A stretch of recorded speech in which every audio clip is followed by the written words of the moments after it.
Will go on, but again, police do not want you coming out here to Eleanor Tinsley Park. We're told they also have barricades and a high police presence outside the park to make sure people don't come in. Although, as you just saw, we have seen a few that have managed to somehow get past those barricades. Guys, back to you. Oh, it is a mess out there. Marcelino, thank you.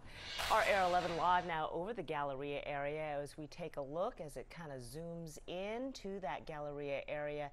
I'll tell you what, it has been a mess out there on the ground just south of the Galleria area. We've seen a lot of street flooding, and that is where our David Gonzalez has been throughout the afternoon, and he joins us now live. Man, I've seen some of your videos on the Twitter. It's a mess out there.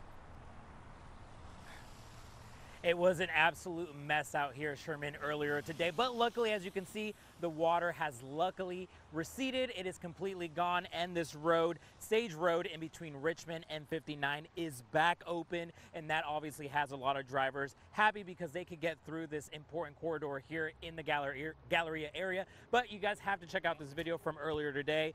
Wreckers and tow trucks were working overdrive. That is because many drivers got brave per se, thinking they could clear this water, which was pretty deep. It was a few inches deep, and they stalled out. We spotted at least a handful of cars out here stalled out, and that is when people had to learn the hard way that you do not go into flooded streets. Some Good Samaritans did jump into action. Some tried to pull these vehicles out. Others tried to block the road, but drivers just went around them and kept getting stuck. It's pretty frustrating, especially when, you know, we pull one person out and they see us pulling that person out and they keep going and then they get stuck and I have to pull them out, and it's just the same. It's like repeats over and over again.